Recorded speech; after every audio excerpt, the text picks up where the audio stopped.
Welcome to the Apex Insider. We got the Push to Cash Indycar show. I got Nathan here with me as always. We are excited. We're just in back-to-back doubleheader this weekend. We got the Synk 275 oval. But before we do that, we're also going to try to recap Mid Ohio, and let's start there, man. One, how are you doing? Doing good. I got to put the winner's hat back on here because I finally had a good weekend. It did take a little bit of luck, which we'll talk about, but I'll take it however it comes. So, doing good. Yeah, I know it's been a interesting ride with IndyCar this year for sure.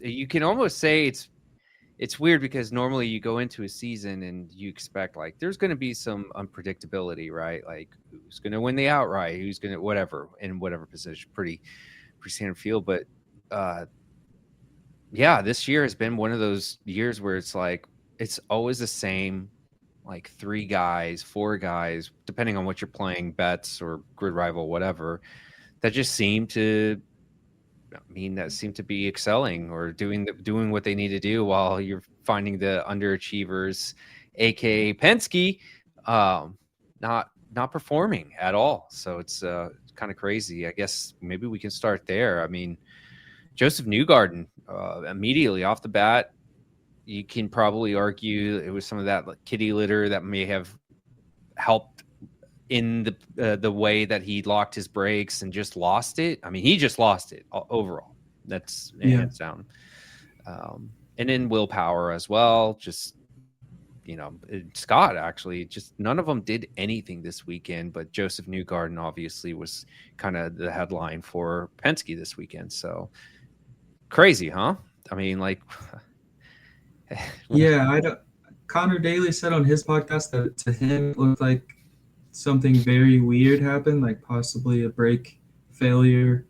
Because he said you can lock the rear tires, but for it to happen the way it did to Joseph, that um, just something very weird. So once again, it's like with Joseph, was that his mistake, like Road America, or was it out of his control, like 4 or 5 of the other that we've seen this year?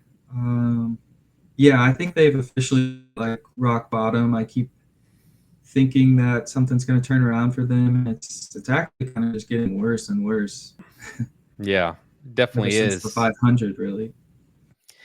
Yeah, I mean, I, we're a little bit further than halfway through the season. They know they're not going to be able to. One, obviously, everyone knows they're not going to be able to chase Pillow at this point. But I don't want to completely just say, oh, they're done, they're cooked, they're not going to try. There's still got to be a turnaround point, right? Like some type of optimism to go in, finish the season. Yeah, it's a snowball effect for them week in, week out. It does suck that Joseph Newgarden had that incident in the last oval. You know, maybe the narrative would have been a little bit different, just a little bit. I wouldn't say completely, Sure. but yeah, it's hard because we're going into this weekend, and this is supposed to be a strength of for them, right? Like we saw that. I don't want to say them, but I would say more Joseph Newgarden. Like he was killing it right until the incident with Foster. But like going back to the other two, it was funny because I think we talked about it like 2 or 3 podcasts ago. I was like, out of all three Penske drivers, like I feel like Scott McLaughlin just has it. He knows, he can understand, even though they're not performing well, but he has grips to his car. And I now the last 2 races, I'm like, where has he been? Like it's just been. Now I'm starting to question like, how do I even look at Scott, right? Like especially for like this weekend. And willpower is pretty simple for me. He's just been untouchable as someone to back since I could even argue 2023. But very, very interesting times right now for that team for sure. So, um, but yeah, like going to some of the other teams at Mid Ohio, Chip Ganassi, they look great. They were awesome. Yeah, and I did see this track being a strength for them, but I mean, even Kiffin Simpson had a good. Was this where he qualified up front, or no? Was that the race before? But he had a solid day, um, and obviously the we found out Alex Blow is human, so that was kind of wild. But Yeah, the Scott Dixon, weirdest thing. yeah, I that's I couldn't. I watched the race actually on. Just recorded it. I was busy during the race, and so I kind of turned off notifications and stuff. And I kind of had something come through on my watch while the race was still going on, and it kind of looked like someone was saying something positive to me, but I got rid of it. I didn't want any spoilers, but I kind of had that something was going to go right. And then I'm watching the race, and then there's 5, 6 laps left, and I'm like, I mean, this isn't. I think I was going to be profitable on the day, but um, I was like, what good happened for me today, And then all of a sudden, hey, the Fox isn't even covering Pillow, which is kind of funny because Fox does somewhat of a poor job of just following the leaders when they don't need to, of just like following a guy when he's in open track when they could be chasing like a mid pack battle. And then all of a sudden they cut back and it's just going like 50 miles per hour and Dixon's flying by. Um, but as far, I mean, there was kind of a lot of weird things that happened in this race. Like, well, first, every other road course, people saved their fresh alternates for the one of the last stints to really help them. Like that's how Polo won Thermal. That's how like Ray Hall lost the NDGPs because he didn't save fresh alternates, and Pato didn't either for Thermal. And so like the way I'm seeing this, I'm thinking, okay, these people that have won, they're going to save them, and they all used them on their first stint. So they were out of fresh alternates for the rest of the race. There was back and forth of whether it was a black race, a primary race, or an alternate race. And then Scott Dixon and a few others down the field, but no one has been able to do a two-stop strategy at all, like at any race this year, which was pretty common last year, but because of the hybrid, because of IndyCar adding laps to different races, not one driver in any race this year has been able to even finish like fifth trying to do two stops. But Scott Dixon was able to do it and win for the first time this year on a race where they added 10 laps to it. So that's just insane. He did a little bit of caution help, but nothing crazy.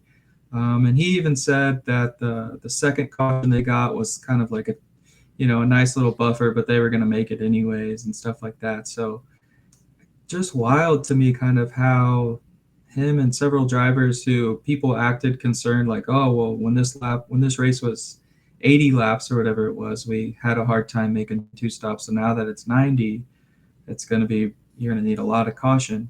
And just I think two cautions, somewhat short, 4 or 5 laps each, and he did it easily. And he even said that his alternate set of tires was just kind of a bad set. It wasn't working for them in the car. That cost them a lot of time on their pace, and it still worked out for him. It did take Pelot's mistake, but either way, I mean, he was going to finish second on a two-stop strategy.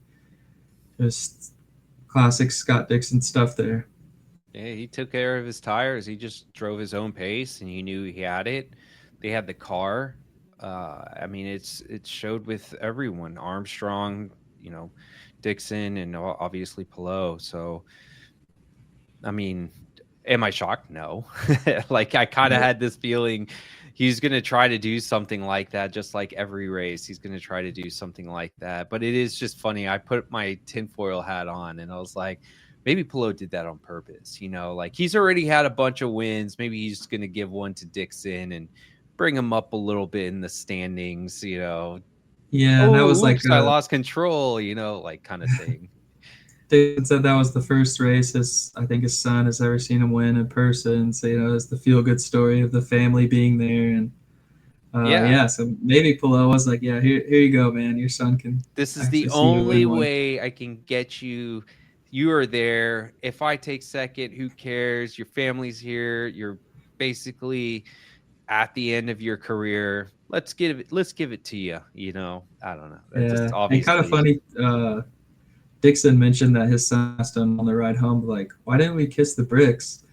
And he was like, "No, we only do that in Indy, man. It's not every race, have bricks to kiss." But so kind of funny there. Yeah.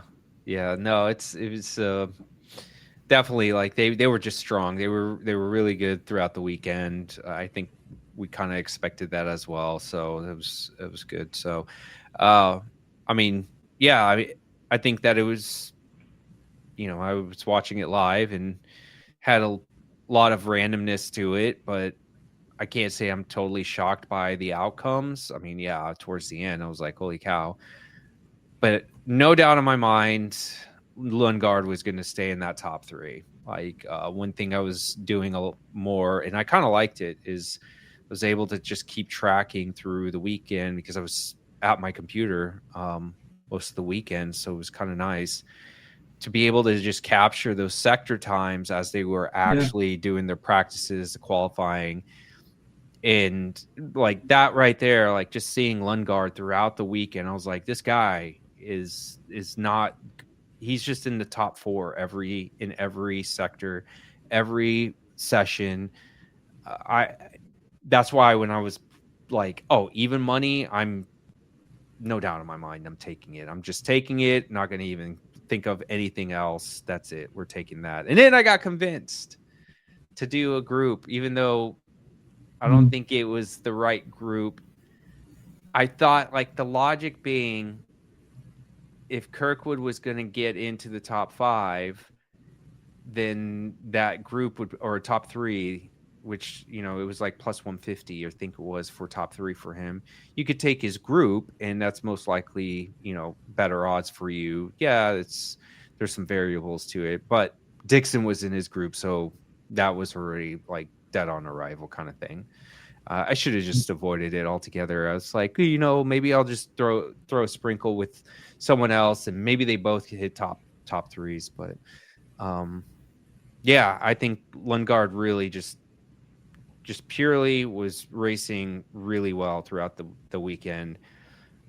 Even at times was doing a little bit better on few laps, not every lap, but few lap compared to Pelot. Like he was really, him and Pelot were on another level. Dixon was up there just because of his strategy.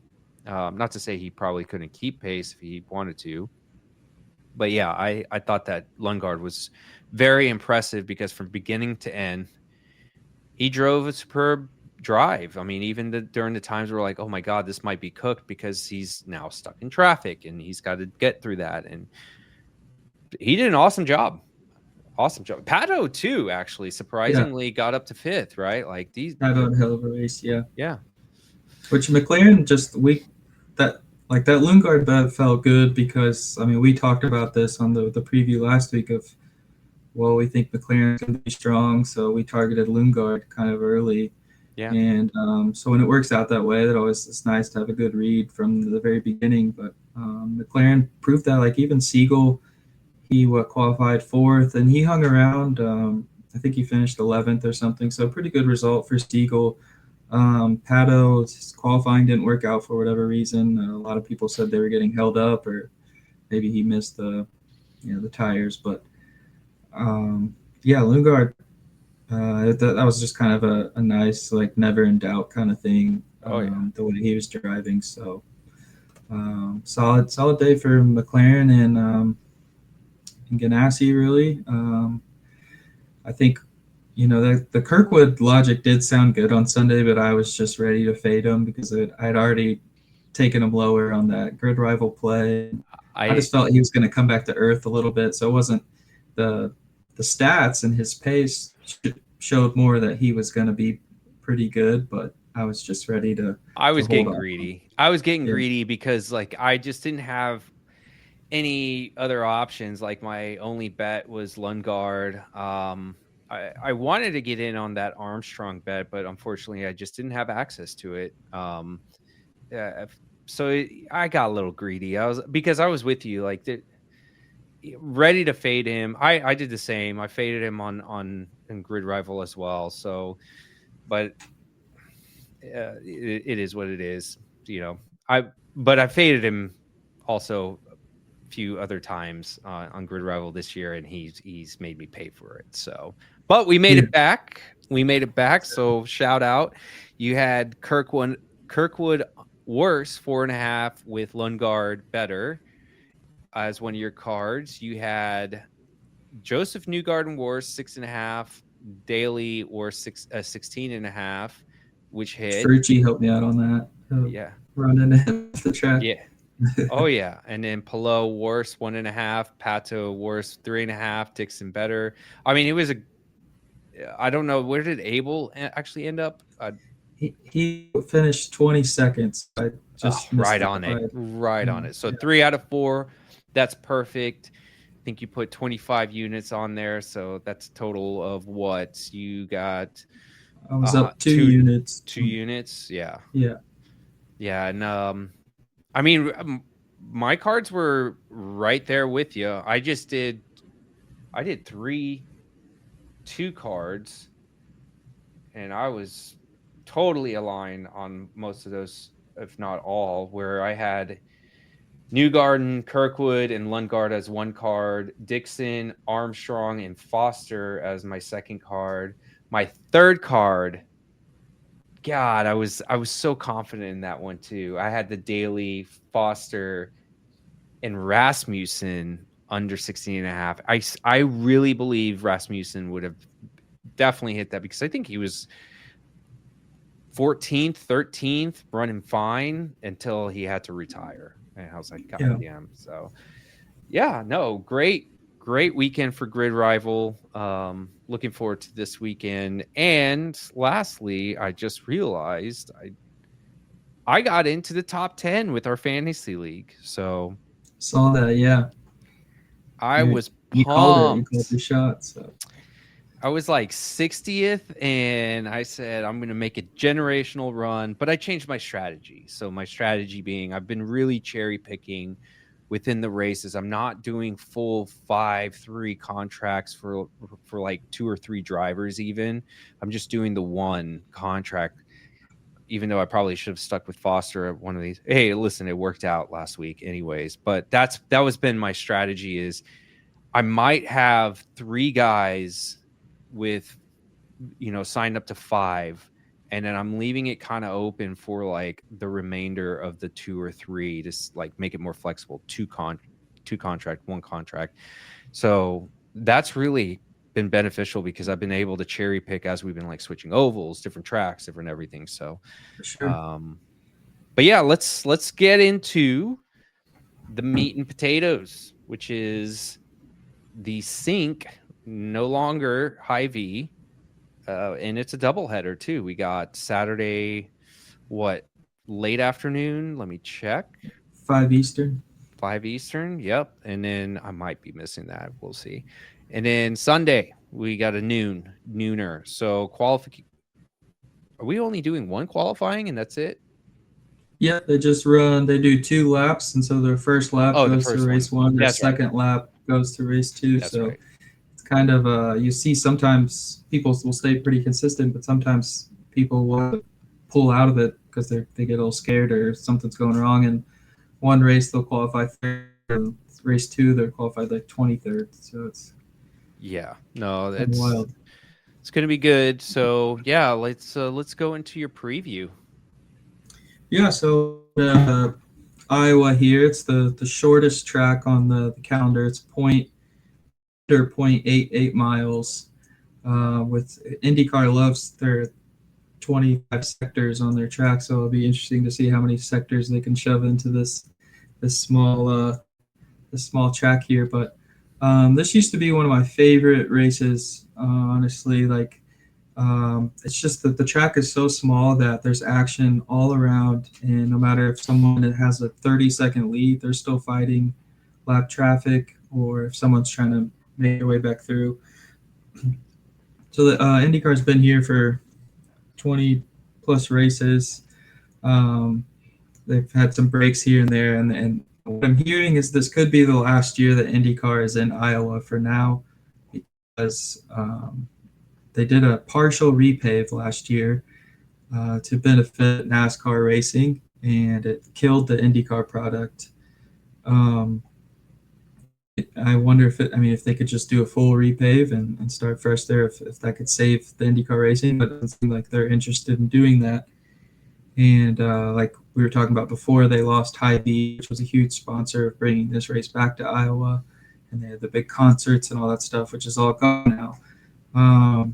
So trying to be optimistic once again. I'm hoping we get some good racing, but last year this was just a procession in both races because there's just a single groove, and it's just really hard to pass, which just kind of kills some of that action of um, you know through traffic. It kind of looks like a video game, real fun, but unfortunately that's not how it went, and it just became a massive fuel race. What this race used to be was people would just go all out, and they no almost no one ever made it all the way on a full tank of fuel. They would pit for tires because they were just wearing those things down. And so last year, I think Will Power went over 100 laps in a stint, just sitting back there. He started 22nd in the second race, and he ended up winning because he just when you pit here, you go down 1 or 2 laps because the laps are less than 20 seconds long, and so the whole strategy here is overcut the whole way. When people do have to come in for tires, at least in the old track, and they would kind of do an undercut, which was more of just saving them of getting off whole tires, they would look like superheroes for like 15 laps because they would just be flying around these people who had older tires, but then they would pay for it at the end of their stint. And so the overcut has always been the play here, because if you can stay out and let everyone go a lap or two down when they hit and just save your fuel, and if possibly like Will Power, you get that nice caution that allows you a free pit stop and you just move back to the front, or even just it just pays to keep your tires fresh and save fuel, especially with running in a line. It's even easier to save fuel because if people can't pass you, you don't have to defend as hard. And so IndyCar's added 25 laps to the race, but I don't know if that will matter as far as people deciding to just go all out. I think people are just going to fuel save, take care of their tires, and hope to have good strategy and everything timed right. So I think qualifying will be insanely important on that Saturday because it's going to be hard to pass. And what's kind of funny is that in 21 races, the pole sitter has only won here one time. So I don't know if that really means anything, that it won't happen or whatever, but it's just a very interesting stat, probably the lowest of any track. But the pole sitter has finished top five like 8 out of the last 10 races, 6 or 7 podiums. So they do have good results. But yeah, I mean, that's pretty much, you got Team Penske has been the big favorite. Here they've won, Chevy engines have won the last 9 races, and Penske's been 8 of those. So Pato was the only other person that was able to take a win from Team Penske in the last 4 or 5 years. But there's been changes this year as far as they're adding more downforce, and they're slowing the cars down a little bit. So there's going to be more drag. IndyCar's bringing in a new right tire because they have problems with that, and it's going to be kind of just a question mark going into the weekend of how teams adjust to the changes in the aero from the last few years, and just if they can nail qualifying to put themselves in position for a good result. Yeah, I mean, those are some big changes actually, and I don't. It kind of makes me hesitate to want to pick a whole lot. I mean, odds are out and everything, but I mean, when you're talking about the repave, the newer tire, more downforce, those changes can really impact a team. So and driver for all intents and purposes. How it may, I mean, it may actually make some drivers better with their tires. It may make them slower though. So it just kind of depends. If you're talking about the overcut, like that's going to be powerful.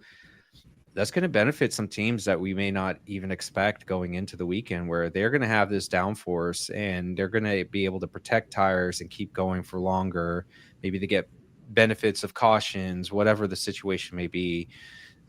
So I'm interested to see that. I'm going to be definitely paying attention pretty closely at practice on Friday, and we'll see what quality looks like, and if all of it resonates, through qualifying, then I think we might be able to get a tell of what it's going to be like. But yeah, I know with race one, whatever we see in race one, I feel like it's going to carry on over to race two. Obviously, positioning might be different, but like something to consider as people are thinking about their bets and everything. So if you start seeing guys, they're just not able to handle pitting early, those might be guys you want to caution in the second race, because you want to be able to take the guys that can run longer and actually, protect their tires a little bit better than the others.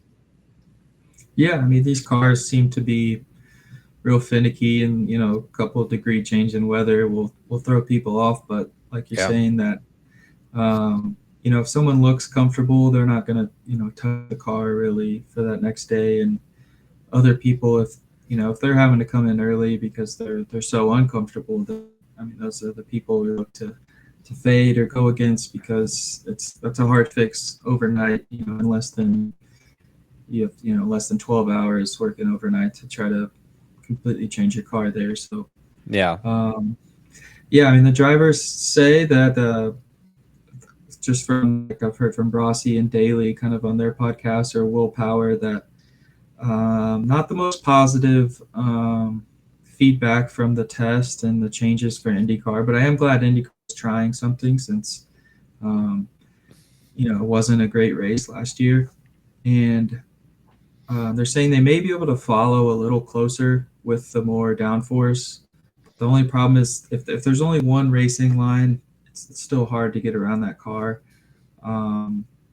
Especially on restarts, if they've just swept all the marbles up and everything, then yeah, we could see some good action. I think the start of the race will be really good, but unfortunately, it kind of seems like it'll settle in for longer stints of just kind of people seeing if they can make it, 80, 90 plus laps on fuel, and seeing how that works out for them. Yeah, no, absolutely. Going to be very interested. Well, let's talk about odds. We do have some. We'll pull mine up now. Let's see. DraftKings. I don't know who else has odds. I just now finally looking at them. Hello. Yeah, I've got 4 or 5 books, but and so this honestly would have been, before this year started, this would have been an oval that I would target for Palou to get his first win.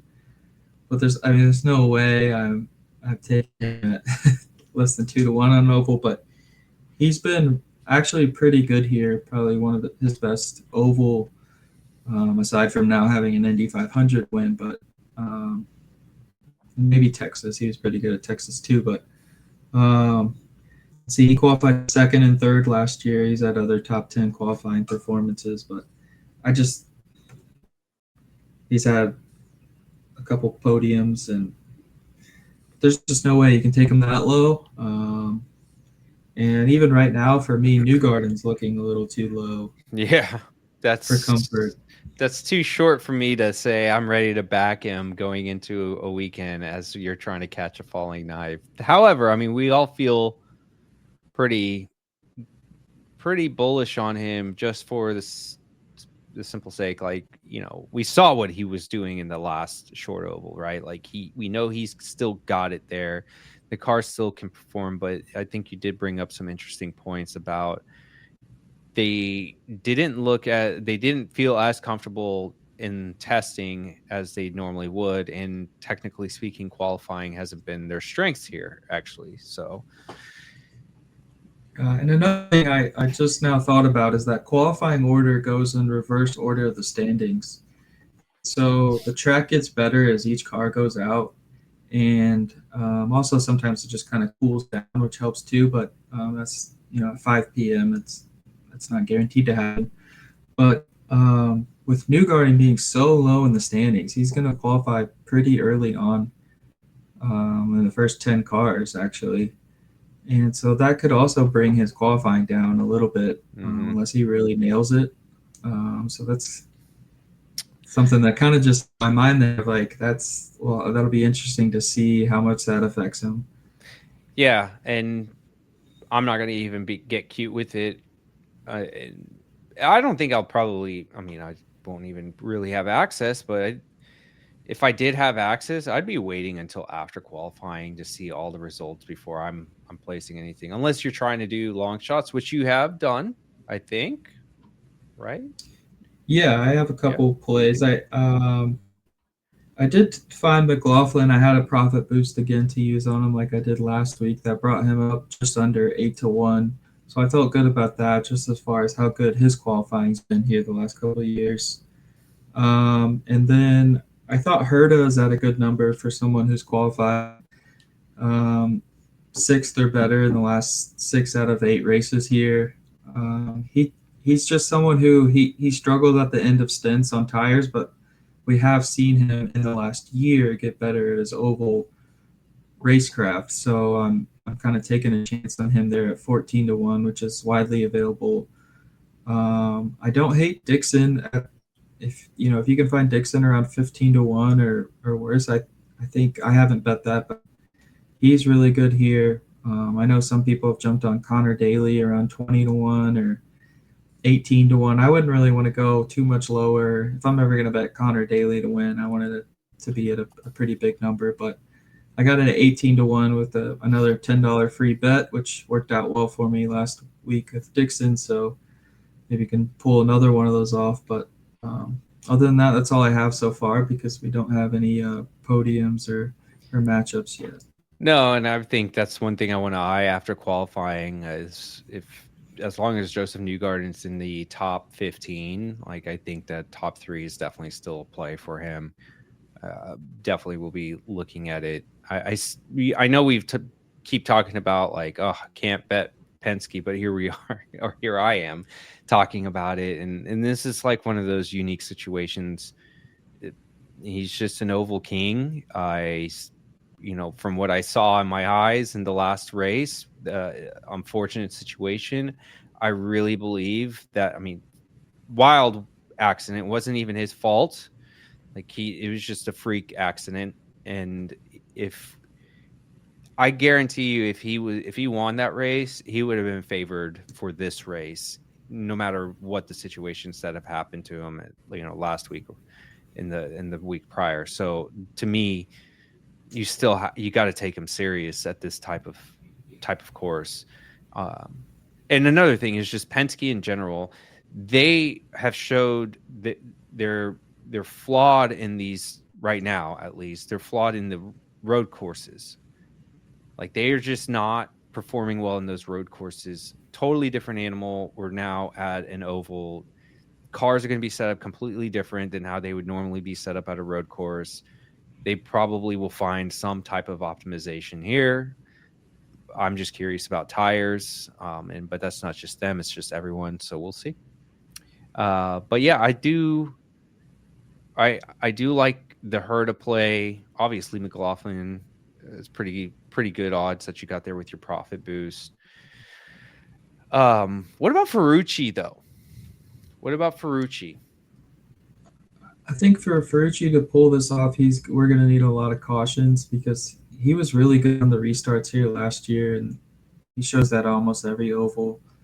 But he kind of, I don't know that AJ Foyt has shown the same strength that they've kind of shown in like maybe Milwaukee or Indy 500, obviously. So I'm staying away from it. I mean, his odds are long enough that if you wanted to, have a couple bucks on it, or if you get a good podium line or even a matchup, I'd probably look for Ferrucci more in a matchup because I think he's he can get a good top 10 finish. But if he's gonna need a kind of a to take it up a level if he's gonna be able to pull it off in a race where it's harder to pass. That takes, I think, a race like this takes a lot more patience, which is something like maybe like Rasmussen and Ferrucci, people like that. That I'm not as confident in their ability to stay patient. They just kind of want to go, pass cars and win races. So yeah, I'm kind of in the middle on him. Okay.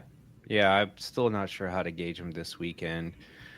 I think Rosenquist could maybe be a nice long shot. I mean, he's maybe sitting around 35, 40 to 1. Yeah, 40 to 1. Ericsson's Mhm. Ericsson's always been good here, but I just don't this. I mean, Can't do it. I'm kind of yeah. I can't do I, him. I the double Marcus matchups have worked out though. When I take an Armstrong matchup and an Ericsson matchup against someone else, they kind of Marcus bond together and win the matchups. But other than that, Ericsson's been tough or rough He's more so this year. so rough to try to consider. Yeah, I could see that. I could definitely see Felix, which I'm actually hoping because I think I still have him for. Yeah, I do. I have him for 2 more races. I actually don't even know how in GridRival Fantasy that is. I don't even know how if they count both the races as one race or if they actually separate both of Um, them. I saw like a note of like a little pop up when I logged into the app that it's two separate races and they're going to open it back up after the first race for you to because it's to make changes. So people have to be on that. So I bet there'll be a lot of people this weekend that don't fill out their lineup for the second race and Oh, so lose then out I on some need to points. change one of mine to if I'm signing a new driver now, I would have to put and I want them for both races. I would have to put 2 races then. Yeah. Okay. Yeah. All right. Good thing you told me that because I have someone, a sneaky guy, which is Joseph Newgarden. So I have Joseph I know it's Newgarden. crazy. He's at like 15 million. I know. That's That's why I was like, what? Because I already have Scott. And I'm like, of course I'm going to sign Joseph Newgarden for this race, 2 races, I guess.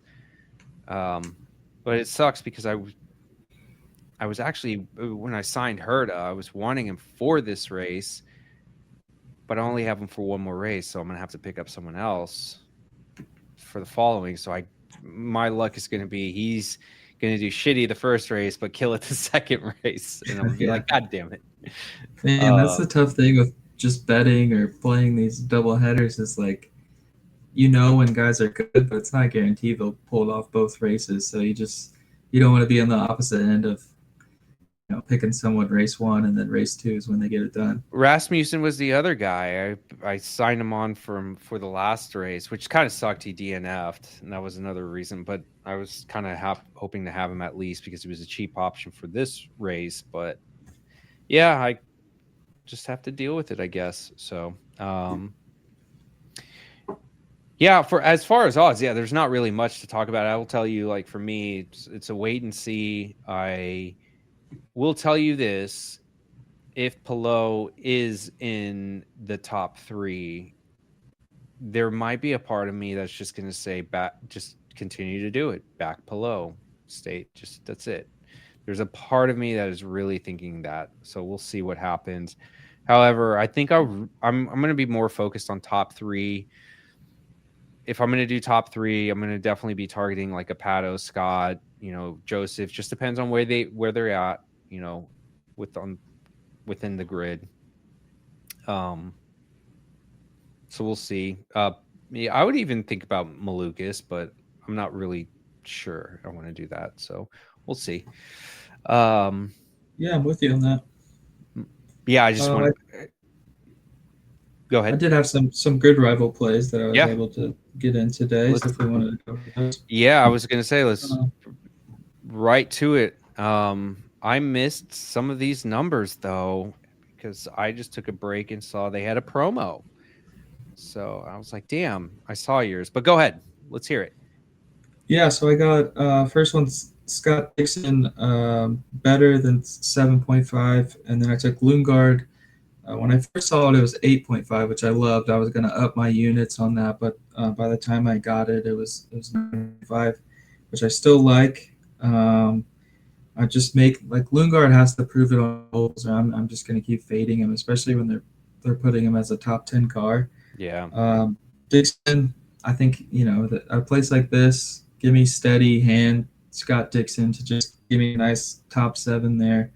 Next play, kind of a mid pack for fun here. Nolan Siegel better.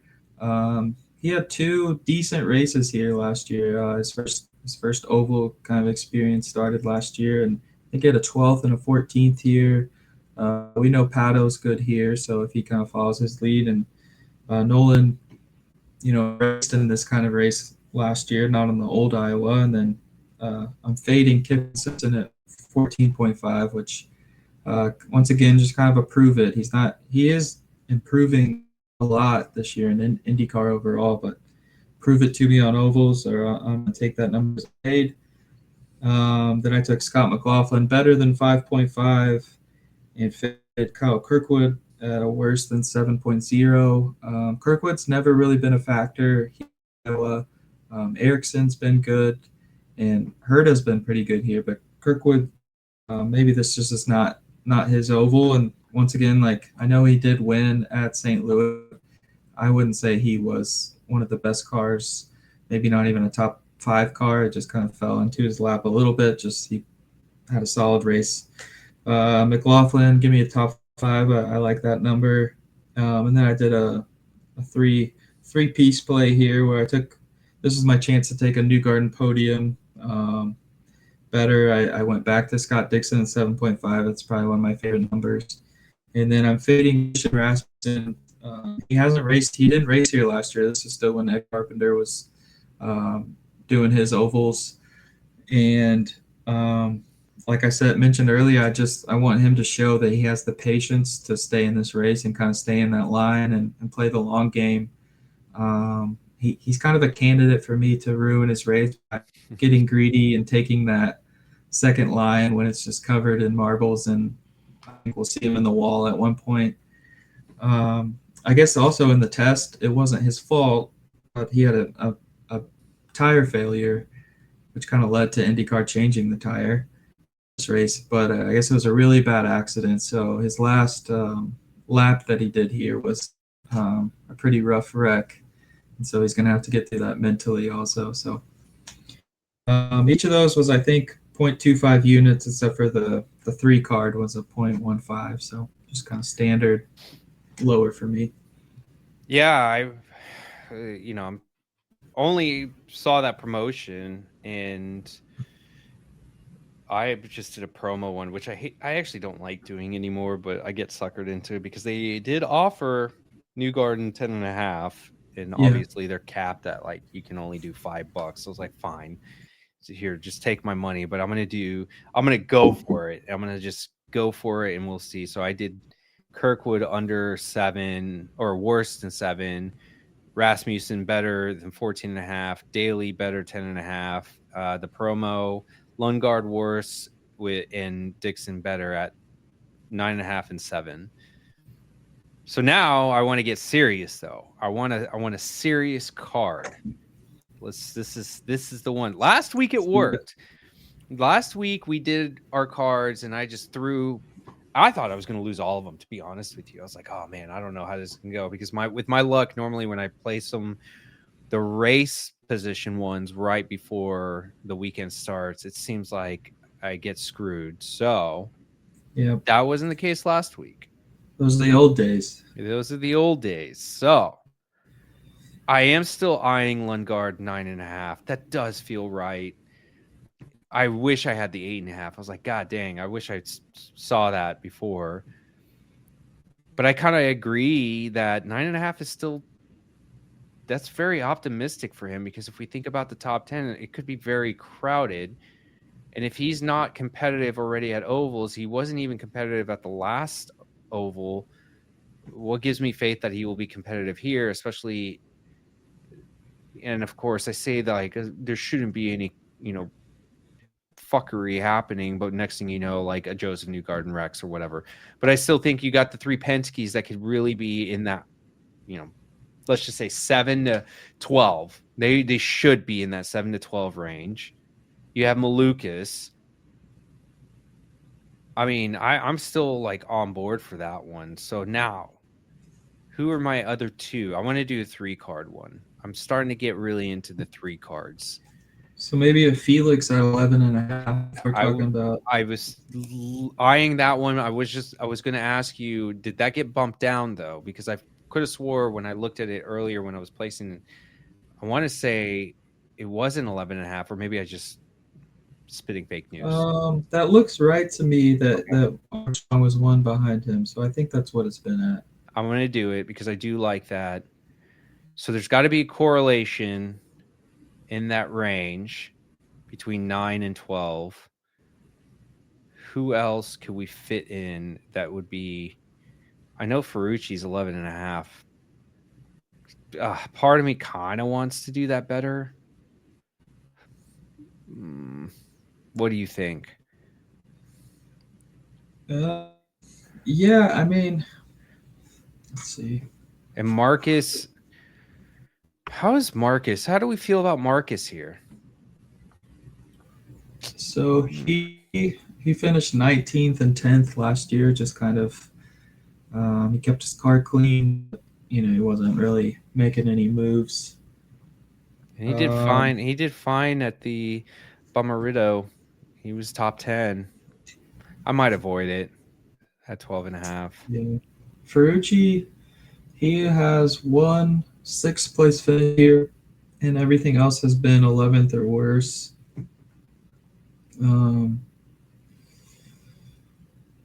Average finish of a 15.4. So I don't. Or should I be taking Dixon?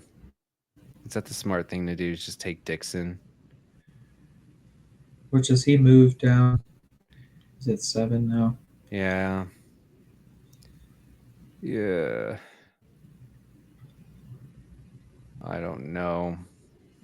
Well, maybe I'll do this 2-card and consider a 3-card too, with the same 2, just to have it. Maybe. Yeah, I'm gonna be considering, because I kind of want to correlate. So I might consider Ferrucci, or I might just stick with these 2. Part of me just wants to fade Ericsson. I feel like, well, I don't want to go to Rossi. I don't want to touch him. I don't want to touch him. I can never figure that guy out. It's either I just go for it and say Ericsson worse, Ferrucci better, and let's just see what happens. And I just do a 2-card, so I'll have a 2 and a 4-card, because I feel like all of that will correlate. So maybe I'll do that. I'll do Lundgaard worse, Felix better, Ferrucci better, Ericsson worse. That kind of is in that cluster between 9 and 12. I'm going to just go for it. I'm going to send it. What do you think? Yeah, no, sounds good. It gets wild there in that mid pack of just the big changes and stuff. So that'll be a nice sweat for you of seeing how it all finishes out. Yeah, but then my real 2-card, I think I do want to just do Lundgaard worse with Felix better. So I think that's what I'll do. I dig it. Yeah, I might need to get one with Felix in here. I don't have, but he was second in the test behind Connor Daly a couple weeks ago, so showed some good pace. Yep. Well, cool. As far as any other plays you think you want to, before we get the quick fantasy hit and close us out? Yeah, no, I think I'm gonna stick with that. I might cook up something else here and later Mhm. as I see how everything moves. But um, no, we can go to fantasy. Well, we talked a little bit about it already. If my app would get me there. Yeah, Uh, I loaded back up on Penske cars, so I'm Me ready too. to. Um, Feel the I've got pain. a yeah. Obviously, Daly down there at 13 million is, a lot of people are high on him this week, and it's kind of a good place to start with a lower salary. It's just insane that you can get you could have all three Penske drivers for about 50 million, which is Which is nuts. it's beneficial for you here too because you also get overtake points. So if going back to the theory, if for any reason they are in the mid pack and they are strong, that's just going to be points alone for you at worth at that salary because you'll get a lot of points and the salary will increase. So I mean, I think Penske just logically just where they could be, that's going to be very good for them. Um, I actually, yeah, I'm on the same thing. Newgarden at 15.1. He's been down 2 million. You've got to take him out of track here. I don't think you should look. I mean, he's almost got the same salary as Kevin Simpson. Like, Yeah, that's insane. what are we doing? I love the daily play if you're needing something in the 13 mil. I like Rasmussen as well here at 11 million. I think there's opportunity for you to grab some, salary and some good points. Just hope and pray that, he has a clean race and doesn't have any stupidity. For top guys, God, It's I don't really love anyone at their like. I'd probably take Pato out of the top like six people if he had, and then maybe Power or Dixon. I mean, I like Ferrucci, but I feel like his salary is a little high right now for who he is. for sure. He Well, does get a lot of points. why is power that high compared to Scott and Newgarden is questioning. Honestly, your best value is Scott and Joseph in this. You've got to put them in. For sure. Got to put them in. Well, cool. Any last thoughts before we close out? Just I'm hoping IndyCar kind of nails it with their changes, and we did some better racing here than we did last year, and enjoy the only doubleheader and probably the last doubleheader that we see in who knows how many years. So Long time. I know. I'm glad it's a doubleheader because I'm going to miss probably Saturday's race, but we'll be able to sit down Sunday, watch the race. So I'm excited. Well, cool. We'll see you this weekend. And any listeners out there, just join the Discord. I mean, we're always buzzing, we're always talking. So, and hopefully I can sit down and do some data work again. We'll see. So, yeah, all looking right. forward to it. All righty.